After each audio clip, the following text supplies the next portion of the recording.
Assalamualaikum anak-anak, bagaimana kabar kalian? Nah, semoga sehat selalu ya. Nah, anak-anak, hari ini kita akan memasuki pembelajaran tematik di pembelajaran 4, 5, dan 6. Jadi kita menyelesaikan tematik untuk minggu ini.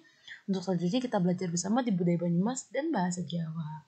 Oke anak-anak, nah coba kalau kalian perhatikan, Bu Guru sini akan banyak sekali belajar bersama kalian mengenai budaya, kemudian ada juga IPA, kemudian ada juga SBDP mengenai komik ya. Nah, tapi sebelum itu mari kita berdoa terlebih dahulu.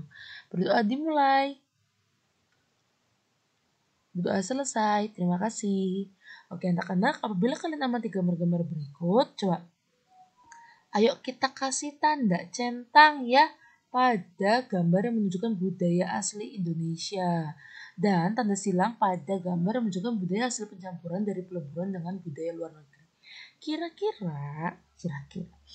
Kira-kira mana sih yang budaya asli Indonesia dan mana yang memang percampuran dari budaya luar negeri?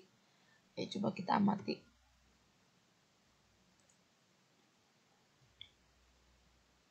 Oke.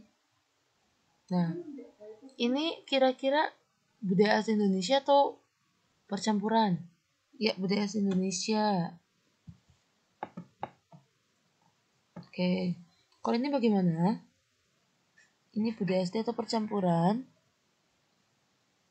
Ya, ada alat musik modern ya. Ya, dia percampuran luar negeri. Kalau ini budaya asli Indonesia. Ini percampuran luar negeri. Ini asli Indonesia. Ini percampuran ya. Ini kan barongsai itu kan Cina ya. Oke. Ini percampuran ya. Oke. Ini asli Indonesia. Oke. Seperti itu ya. Dipahami ya. Nah, anak-anak, sekarang ayo coba kita perhatikan.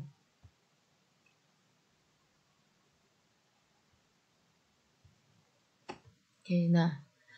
Sekarang Bu Guru akan menjelaskan mengenai otot. Otot berfungsi untuk menjalankan dan melaksanakan kerja, misalnya berjalan, mengangkat, memegang, berbicara, duduk, berdiri, makan, dan menggerakkan jantung. Seperti yang Bu Guru sudah jelaskan minggu kemarin ya. Nah, ada juga loh kelainan atau gangguan dan penyakit otot manusia. Apa aja sih? Yang pertama hipertrofi. Hipertrofi adalah kelainan otot yang membesar dan menjadi lebih kuat karena sel ototnya itu diberikan kegiatan atau aktivitas yang terus-menerus secara berlebihan. Hipertrofi ini biasanya yang mengalami adalah atlet binaraga karena dia akan melakukan kegiatan dan aktivitas terus-menerus ya. Nah, sehingga mereka biasanya terkena hipertrofi. Kemudian ada sakit pinggang. Kalau ini sih biasa ya, Bu Guru pun sering. Sakit pinggang terjadi itu karena otot-otot dan ligamen sekitar pinggangnya merenggang. Sementara atrofi adalah kelainan otot yang terjadi sebagai akibat penurunan fungsi otot karena ototnya mengecil, lemah, atau kehilangan kemampuan untuk kontraksi. Nah, ada lagi kaku leher nih. Kaku leher biasa kalau bangun tidur pernah ada yang kaku leher ya. Nah, kaku leher adalah kelainan otot yang terjadi karena adanya peredangan otot trapesius leher akibat gerakan yang salah atau mengantuk secara tiba-tiba. Bisa bangun tidur kaget langsung bangun gitu kan. Nah, itu bisa menyebabkan kaku leher. Selanjutnya itu terkilir. Nah, terkilir atau keseleo ya adalah kelainan yang terjadi karena kerja otot antagonis yang menyebabkan gerakan otot itu kacau gitu. Biasanya kalau misalnya kepaduk gitu ya atau kesandung nanti biasanya suka terkilir gitu. Distrofi. Distrofi adalah penyakit kronis pada otot yang terjadi sejak anak-anak. Penyakit ini diduga merupakan penyakit bawaan atau penyakit genetis. Selanjutnya itu tetanus. Tetanus adalah kelainan otot yang disebabkan adanya infeksi bakteri Clostridium tetani. Nah, tetanus itu biasanya ada orang yang kecelakaan ya, kemudian lukanya tidak dibersihkan dengan baik, itu juga bisa menyebabkan tetanus. Fibriosis adalah pembentukan jaringan ikat fibrosa. Nah, sel-sel otoskelet ataupun alat jantung yang mati karena suatu sebab akan diganti oleh jaringan ikat. Kalau kram otot bagaimana? Kram atau kejang otot merupakan kelainan terjadi karena kontraksi otot yang terus-menerus atau bekerja terlalu berat sehingga ototnya itu tegang dan terasa sakit gitu. Kalau hernia adalah kelainan terjadi karena sobeknya dinding otot perut. Nah, sehingga ususnya turun ke bawah dan masuk ke dalam rongga perut. Gitu. Itu namanya hernia abdomal.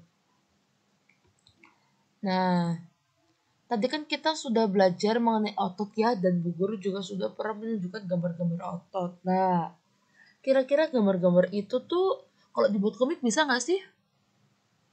Bisa banget. Nah, gimana sih cara membuat komik? Nah, yuk kita bahas bersama cara membuat komik yang baik.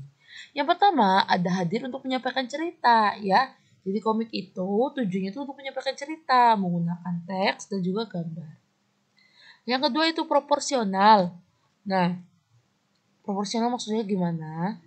Keberadaan gambar dan teks yang berimbang membuat pembaca komik itu seakan-akan terlibat dan berperan langsung dalam cerita. Jadi seolah dia itu terlibat dalam cerita.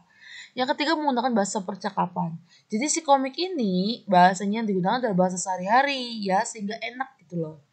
Yang keempat ada sifat kepahlawanan. Nah, pada umumnya ya isi cerita dari komik itu akan membuat pembacanya mempunyai rasa atau sikap kepahlawanan.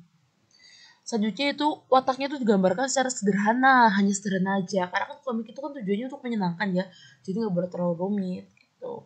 Dan biasanya komik itu menyediakan humor ya, ada humornya gitu. Jadinya lucu.